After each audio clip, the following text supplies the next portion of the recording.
Friends, வாங்க இன்றைக்கி நண்டு குழம்பு எப்படி செய்யுதுன்னு பார்க்கலாம். இந்த மாதிரி நண்டை நல்லா க்ளீன் பண்ணி எடுத்து வச்சுக்கோங்க. ஒரு வடைச்சட்டி வச்சுக்கலாம். அதில் ஆயில் எதுவும் சேர்த்தாதீங்க.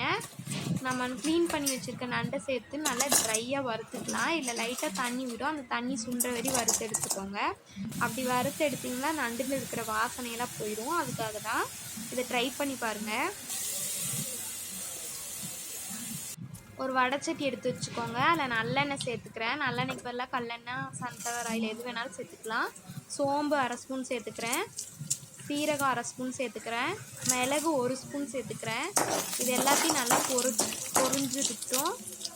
இதெல்லாம் நல்லா பொரிஞ்சதுக்கப்புறம் பெரிய வெங்காயம் 2 கட் பண்ணி வச்சுருக்கேன், அதை சேர்த்துக்கலாம். பூண்டு 1 பூண்டு உரித்து வச்சுருக்கேன், அதையும் சேர்த்துக்கிறேன்.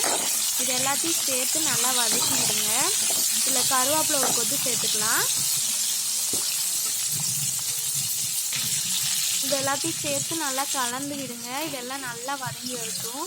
இஞ்சி 1 துண்டு சேர்த்துக்கோங்க. பச்சை மிளகா நான் 2 சேர்த்துக்கிறேன். நீங்கள் காரத்துக்கு தகுந்த மாதிரி 3 கூட சேர்த்துக்கலாம்.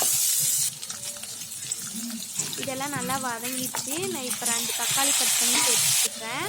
தக்காளி நல்லா வதங்கிடுச்சு. இதை மிக்ஸி ஜாருக்கு மாற்றி நல்லா நைஸாக அரைச்சிருங்க. இப்போ ஒரு வடைச்சட்டி வச்சுக்கலாம். அதில் நல்லெண்ணெய் ஊற்றிக்கிறேன். 1/4 ஸ்பூன் சோம்பு சேர்த்துக்கலாம். 1/4 ஸ்பூன் வெந்தயம் சேர்த்துக்கிறேன். இது ரெண்டும் நல்லா பொரிஞ்சதுக்கப்புறம் பூண்டு ஒரு 4 பல், இஞ்சி குட்டியூண்டு 2 சேர்த்து தட்டி சேர்த்துருக்கேன். ஒரு சின்ன வெங்காயம் 20 பொடி பொடியாக நறுக்கி சேர்த்துருக்கேன். கருவேப்பிலை 1 கொத்து சேர்த்துக்கிறேன். இதெல்லாம் நல்லா வதங்கி வரட்டும். இதில் ஒரு தக்காளி பொடி பொடியாக நறுக்கி சேர்த்துக்கிறேன். தக்காளி நல்லா வதக்கிக்கோங்க. இதில் மசாலா சேர்த்துடலாம்.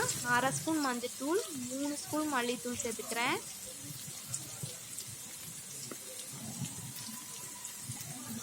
இதில் 1 ஸ்பூன் மிளகாய் தூள் சேர்த்துக்கிறேன். மசாலா நல்லா பச்சை வாசனை போகிற வரையும் வதக்கிக்கோங்க. இதில் நண்டை சேர்த்து நல்லா கலந்து விட்டுருங்க. இந்த மசாலாவில் நண்டு நல்லா கலந்து வரட்டும். இதில் உப்பு சேர்த்துக்கோங்க. இந்த மாதிரி கலந்து எடுத்துக்கோங்க. இதில் நம்ம அரைச்சி வச்சுருந்த பேஸ்ட் சேர்த்துக்கலாம். பேஸ்ட் சேர்த்து தண்ணி ஊற்றாமல் கொஞ்சம் நேரம் நல்லா கலந்து விட்டுக்கோங்க. இப்போ இந்த குழம்புக்கு தேவையான தண்ணி சேர்த்துக்கோங்க. இந்த குழம்புக்கு தேவையான உப்பு சேர்த்துக்கோங்க. உப்பு காரமெல்லாம் இப்போ செக் பண்ணி போட்டுக்கோங்க. புளி ஒரு லெமன் சைஸ் ஊற வச்சு அதை சேர்த்துக்கிறேன். இப்போ பாருங்கள், நல்லா மசாலெல்லாம் சுண்டி நல்லா தண்ணியெல்லாம் நம்ம ஊற்றின தண்ணியெல்லாம் நல்லா சுண்டி எண்ணெய் மேலே வருது. கலர் நல்லா சேஞ்ச் ஆகிருக்கு பாருங்கள். நம்ம நண்டு குழம்பு ரெடி ஆயிடுச்சு.